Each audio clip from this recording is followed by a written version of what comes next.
pagi. Hari ini kita bertemu lagi di dalam mata kuliah Pendidikan Kewirausahaan untuk Anak Usia Dini. Kita akan melihat potensi pengembangan dan sumber daya pendukung entrepreneurship bagi anak usia dini. Kita mengingat kembali ada beberapa nilai yang dapat kita kembangkan di dalam pendidikan kewirausahaan untuk anak usia dini. Yang pertama adalah mandiri, yang kedua kreatif, yang ketiga berani mengambil resiko, yang keempat adalah berorientasi kepada tindakan, yang kelima adalah tentang kepemimpinan atau leadership, yang keenam adalah bekerja keras.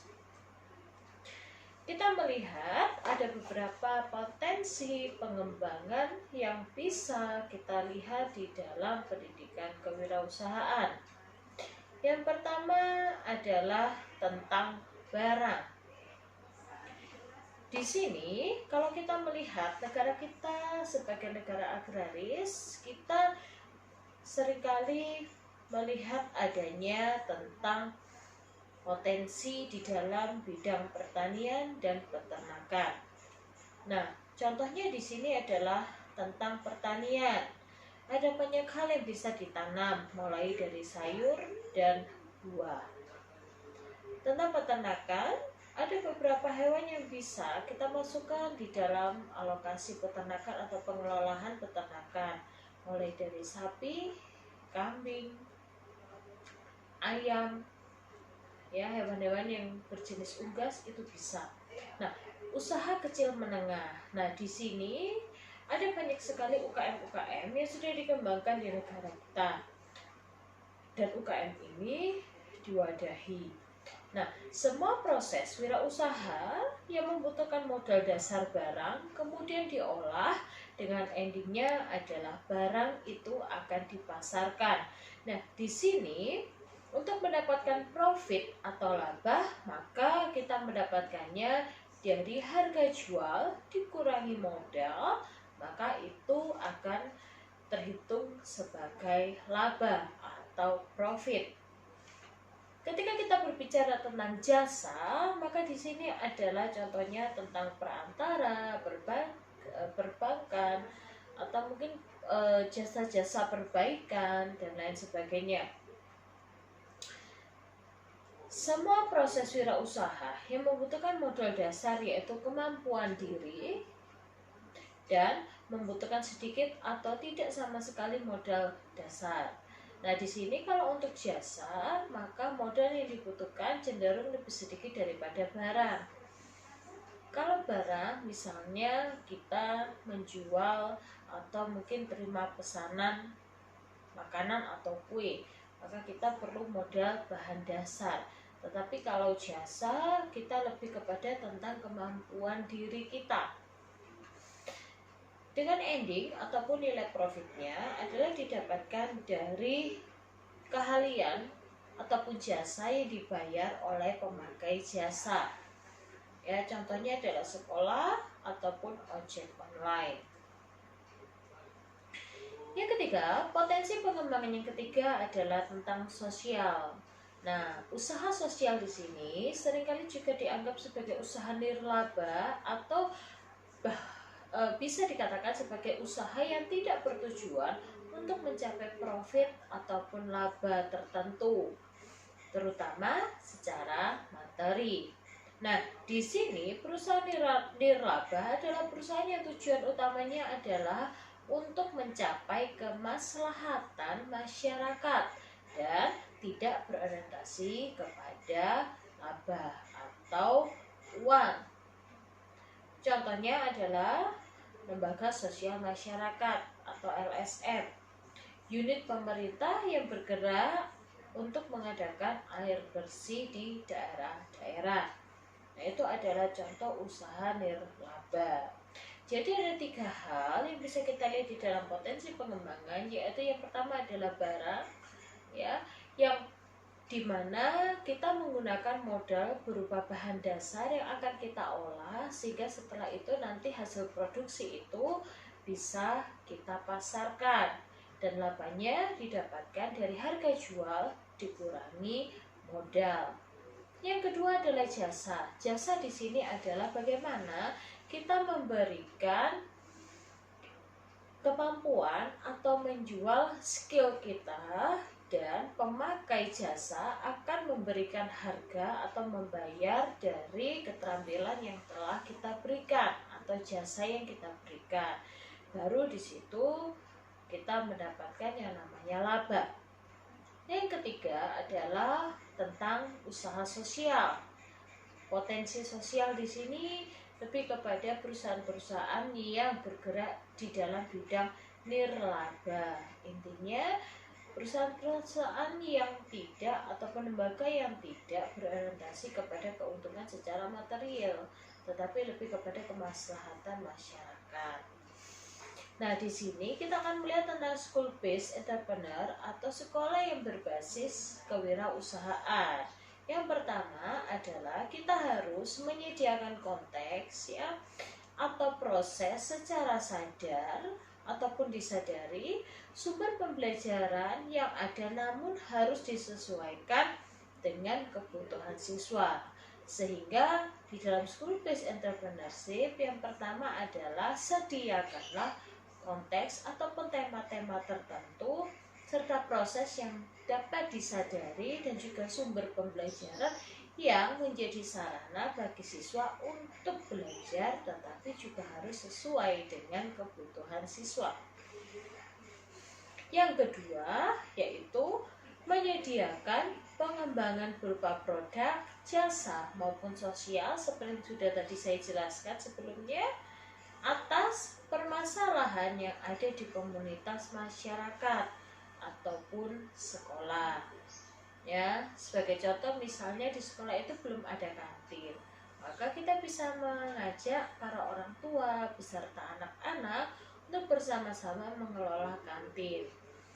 Nah, pelajaran menghadapi tantangan ini yang ketiga, bahwa perlu adanya pembelajaran di dalam menghadapi sebuah tantangan, yaitu tantangan di dalam lingkungan alam yang berbeda dengan pendidikan yang lebih modern untuk melibatkan murid ataupun siswa kita dalam usaha melalui pola kerjasama.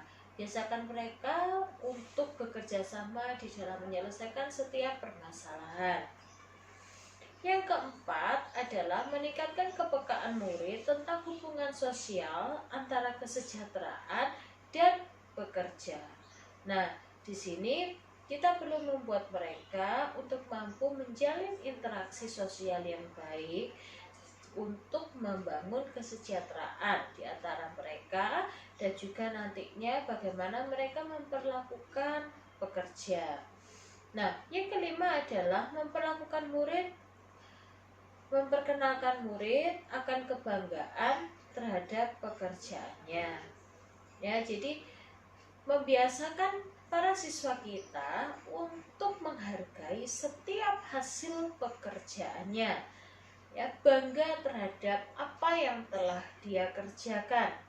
Sehingga di sana dia akan mencoba untuk menilai setiap proses yang telah dia hadapi di dalam mencapai ataupun menghasilkan sebuah produk ataupun jasa. Yang keenam adalah memperkenalkan murid untuk membangun kemampuan, kepercayaan diri, dan kepemimpinan. Perlu kita ajarkan di dalam diri atau tanamkan di dalam diri mereka bagaimana mengembangkan kepercayaan diri. Mereka harus mengenal potensi apa yang ada di dalam diri mereka, kemampuan apa yang ada di dalam diri mereka, sehingga ini akan jauh lebih mudah bagi kita untuk membantu mereka mengembangkan nantinya apa yang akan mereka lakukan di dalam dunia usaha. Mengenal sejak usia dini bakat dan potensi kemampuan mereka. Setelah itu akan kita gunakan untuk mengembangkan kepercayaan diri mereka dan melatih mereka di dalam latihan dasar kepemimpinan. Faktor-faktor di dalam sekolah yang berbasis kewirausahaan yang pertama adalah adanya faktor ekonomi. Faktor ekonomi di sini perlu adanya dukungan dari sektor pendukung ekonomi yang memungkinkan untuk mengembangkan peluang usaha individu. Misalnya adanya perbankan, monopoli, dan koperasi. Jika di sekolah itu ada koperasi, maka kita bisa membuat anak-anak untuk terbiasa bersinggungan dengan koperasi. Bisa diawali dengan belajar menabung, baik itu di bank ataupun di koperasi. Nah, faktor sosial di sini adanya lingkungan sosial dan interaksi SDM yang cukup baik sehingga mampu menciptakan suasana yang mendukung dan menghargai setiap karya atau usaha yang dihasilkan oleh siswa. Ya. Nah, di sini penghargaan ini bisa berupa reward. Yang paling sederhana adalah kita memberikan ucapan bahwa wah, bagus sekali nak karya yang sudah kamu buat. Nah, di situ anak akan mencoba untuk mengembangkan kepercayaan diri, dan di situ secara sosial dia akan lebih mudah untuk menghargai karya-karyanya. Nah, di sini selain kita memberikan reward, kita bisa sampai nantinya membuat itu sebagai hak kekayaan intelektual ataupun haki. Nah, yang ketiga adalah faktor budaya, kultur masyarakat untuk mendukung wirausaha kreatif. Nah, di sini bagaimana kita membangun persepsi masyarakat bahwa di dalam berwirausaha kita pun harus kreatif, ya. Misalnya kalau kita lihat contohnya di pasar, ya, ada sesama penjual tempe. Ada 4 penjual tempe. Misalnya penjual pertama dia menggunakan cara dengan berteriak-teriak di pasar, gitu ya. Mari Bu, yang mau beli tempe silakan, tempenya enak sekali, misalnya. Yang kedua, dia dengan membuat banner, ya, banner taruh di samping warung tempenya atau tempat berjualan tempenya. Dia menggunakan banner sehingga orang masuk di pasar itu akan langsung melihat bannernya. Oke, di samping tokonya dia letakkan banner. Yang ketiga, misalnya dia dengan menggunakan, ini lebih modern nih, dia pakai TV misalnya, dia pasang TV di pasar, dia kasih video rekaman-rekaman tentang testimoni ataupun cara pembuatan tempe, ya. Itu lebih kreatif lagi. Yang keempat, dia menggunakan pendekatan-pendekatan personal dan diskon serta menggunakan brosur. Nah, di sini kan setiap pengusaha itu harus punya cara tersendiri. Itu dalam satu hal pemasaran. Belum hal-hal yang lain, packaging lah, atau mungkin bagaimana mempromosikan dan lain sebagainya. Nah, di sini bahwa sebagai pengusaha yang kreatif, dia harus tahu bagaimana caranya untuk memproduksi, memasarkan, mendapatkan bahan dan mengolah dan lain sebagainya. Nah, kita akan melihat apa keuntungan dari pengetahuan tentang kewirausahaan. Nah, kita akan melihat bahwa pengetahuan umum tentang bisnis, ya, tentang wirausaha itu bisa diberikan kepada murid atau peserta didik sejak usia dini. Ya, seperti yang kita bahas sejak awal, pendidikan kewirausahaan bukan hanya mengajarkan kepada anak tentang rugi dan laba, ya, tentang bagaimana dapat uang, tapi bagaimana itu bisa menanamkan nilai-nilai, ya, tentang kejujuran, tentang kemandirian, seperti itu, tentang kesopanan, ya, bagaimana bertutur kata dengan sopan nantinya, lalu berpikir kritis, melihat peluang. Nah, itu yang bisa mereka tanamkan di dalam diri mereka. Maka ajarkan mereka untuk memaknai setiap proses kegiatan. Yang kedua adalah pengetahuan tentang, mereka perlu pengetahuan tentang bagaimana berorganisasi, ya, bagaimana integrasi di dalam organisasi. Ya, nanti semakin mereka dewasa, mereka akan lebih mengetahui tentang organisasi. Yang ketiga adalah pengetahuan secara spesifik ya tentang bisnis dan kesempatan ataupun peluang yang ada di sekitar mereka. Nah, ini akan menjadikan mereka menjadi anak-anak yang lebih peka ya. Nah, yang keempat adalah pengetahuan tentang perusahaan ataupun bisnis ya. Kita bisa melakukan semacam factory visiting atau kunjungan perusahaan. Nah, di situ mereka akan melihat, oh ternyata dari susu sapi ini bisa diolah menjadi berbagai macam produk. Tidak hanya susu yang bisa mereka minum, bisa jadi keju dan lain sebagainya, bisa jadi yogurt gitu ya.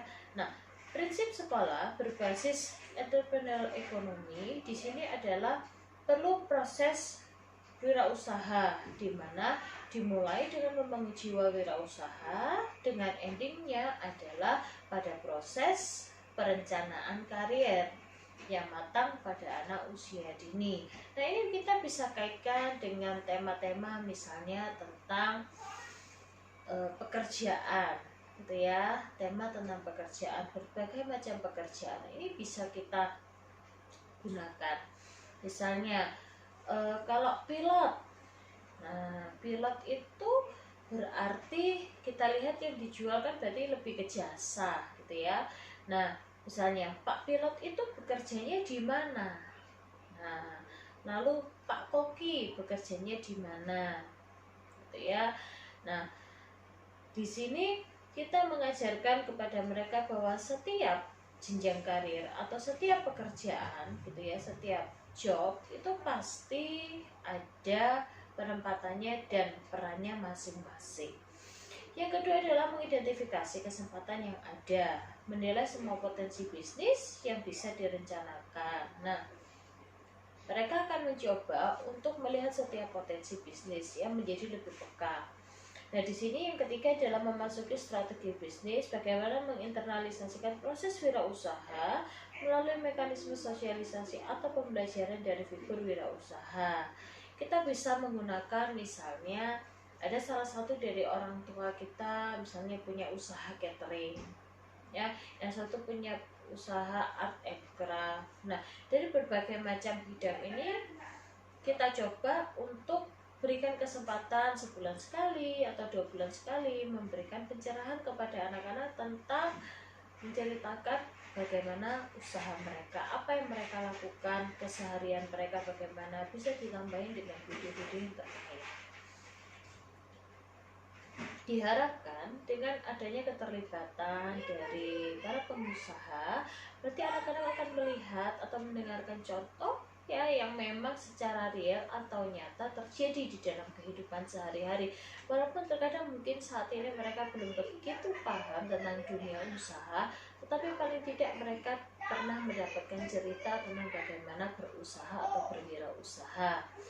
Nah, lalu peluang pasar dan pemasaran. Nah, di sini perlu adanya pelaksanaan strategi wirausaha seperti yang tadi saya bilang ya. Misalnya sesama penjual tempe, mereka harus kreatif di dalam memasarkannya. Bagaimana melaksanakan strategi bisnis yang tepat sehingga tidak menjadi rugi. Ya, misalnya marketing, ada yang berjualan makanan, ada yang berjualan snack, ada yang berjualan minuman dan lain sebagainya. Nah, di sini bagaimana mereka belajar untuk kreatif di dalam berwirausaha. Nah, kreasi dari perencanaan bisnis yang sukses di sini adalah mereka menyusun bagaimana caranya mereka menjadi kreatif sejak usia dini. Ya. Ketika mereka membuat sebuah produk, mereka berusaha untuk kreatif. Misalnya ya, ada anak-anak yang mencoba untuk berjualan alat-alat kebersihan, ada sapu, ada tempat sampah gitu ya. Nah, di sini mereka punya sebuah kreasi model baru, misalnya sapu, mereka beri lilitan kain flanel, mereka kasih gambar boneka dan lain sebagainya. Itu lebih menarik buat mereka dan itu adalah hasil kreasi memang sifatnya kekanak-kanakan, tetapi itu adalah hasil pemikiran mereka sesuai dengan taraf pengetahuan dan kognitif mereka. Nah, yang ketiga adalah bagaimana bagaimana proyeksi finansial dan pengembalian modal. Nah, kalau untuk anak usia dini, bagaimana mereka mampu mencapai, bagaimana caranya saya bisa mengembalikan modal, mencapai BEP, itu memang belum. Tetapi di sini bagaimana mereka belajar bahwa setiap produk yang mereka buat itu pasti ada modalnya, dan ketika mereka memasarkan, paling tidak mereka tahu bahwa mereka akan mendapatkan hasil, yaitu berupa misalnya uang gitu ya. Kalau marketing, mereka akan senang sekali ketika mereka bisa mendapatkan uang, tetapi mereka belum tahu apakah itu kembali modal ataupun tidak. Mereka belum bisa memaknai sampai di sana, tetapi guru bisa membantu mereka untuk menghitungnya. Nah, pengelolaan keuangan pada skema kredit atau sumber lain untuk memulai bisnis ya. Mengenalkan perbankan, diawali dengan mengenalkan perbankan, misalnya dengan menabung dan lain sebagainya. Nah, di sini kembali tentang bagaimana kita mulai menghargai secara sederhana, dengan memberikan penghargaan secara sederhana, memberikan reward gitu ya, ataupun menghargai usaha-usaha dan rancangan bisnis mereka. Perlu adanya sumber daya pendukung di dalam pendidikan kewirausahaan atau sekolah berbasis kewirausahaan, yaitu yang pertama sumber daya manusia. Nah, sumber daya manusia di sini ada anak, ada guru, ada orang tua, ada masyarakat. Ya, di sini kita bisa melibatkan orang-orang yang memiliki UKM, itu bisa kita libatkan. Seperti tadi sudah saya ceritakan ya, kita bisa mengundang mereka bisa bercerita tentang pengalaman bisnis mereka. Nah, di sini anak-anak akan belajar untuk memberikan penilaian terhadap proses dari seorang wirausaha ya, dan mereka akan belajar dari figur sebagai seorang wirausaha. Nah, yang kedua adalah tentang lingkungan. Nah, di sini kalau misalnya sekolah kita berdekatan dengan area peternakan, pertanian ya, ataupun perusahaan-perusahaan, perkebunan, ataupun franchise tertentu, nah kita bisa menggunakan lingkungan tersebut sebagai sumber belajar. Kita bisa ajak mereka ke tempat tersebut untuk melihat bagaimana usaha yang didirikan di lingkungan sekolah. Nah, di sini melakukan proses pengamatan lingkungan yang dapat dimanfaatkan ya sebagai sumber potensi berwirausaha. Nah, yang ketiga adalah jasa. Di sini adalah perantara sebagai guru ya, sebagai fasilitator, orang tua, penyedia jasa, itu akan menjadi fasilitator bagi anak. Untuk mulai kecil, mereka akan menilai figur-figur sosial di dalam berwirausaha atau lingkungan sosial mereka di dalam berwirausaha. Nah, di sini sekolah perlu menindaklanjuti di dalam pendidikan kewirausahaan ini. Hendaknya sekolah juga melakukan mekanisme MOU ya, di dalam integrasi sumber daya. Di sini sekolah sebaiknya melakukan MOU atau merancang kerjasama dengan beberapa company ataupun perusahaan yang bisa kita ajak kerjasama di dalam pembelajaran entrepreneurship secara berkala tentunya. Maka kita akan menggunakan jasa mereka di dalam pendidikan kewirausahaan. Yang kedua adalah model dalam pembelajaran, dalam proses pembelajaran. Di sini ada beberapa hal, yaitu seperti kunjungan dan visitasi ya pada perusahaan ataupun UKM. Di sini kita juga bisa mengundang narasumber gitu ya, ataupun cooking class, seperti itu marketing, bercocok tanam. Nah, ini merupakan kegiatan-kegiatan yang bisa kita lakukan. Ketika kita melakukan visiting ataupun kunjungan proses produksi, nah di sini kita akan melihat mulai dari saat produksi, bahan-bahan yang digunakan, standar produksi. Di situ kita bisa membagi anak di dalam beberapa kelompok. Nah, mereka akan dibagi, setelah itu kita kumpulkan mereka, kita ajak mereka sharing, sehingga teman-teman yang lain pun akan memahami di dalam setiap proses perusahaan. Nah, pengelolaan mekanisme sekolah berbasis entrepreneurship perlu adanya dukungan-dukungan dari lingkungan. Nah, di sini kita akan melihat bahwa setiap sekolah ketika ingin melakukan pendidikan kewirausahaan, mereka perlu adanya sumber daya pendukung ya, mulai dari sumber daya manusia, lingkungan. Nah, kita pun melihat bahwa ada potensi-potensi yang dapat dikembangkan mulai dari barang, jasa, ataupun sosial. Maka dari itu kita harus mencoba untuk mengembangkan pendidikan kewirausahaan mulai dari hal-hal yang sederhana yang dapat kita lakukan. Membiasakan anak-anak atau murid kita untuk menabung di bank, atau kalau ada koperasi, belajar dari koperasi tersebut. Nah, dari sinilah kita akan mencoba untuk membangun jiwa wirausaha sejak usia dini. Oke, itu yang bisa saya sampaikan dari materi ini, bahwa kita melihat adanya sumber daya yang bisa kita kembangkan. Selamat belajar, semoga video ini dapat membantu kita mempelajari atau lebih memahami di dalam mata kuliah pendidikan kewirausahaan untuk anak usia dini.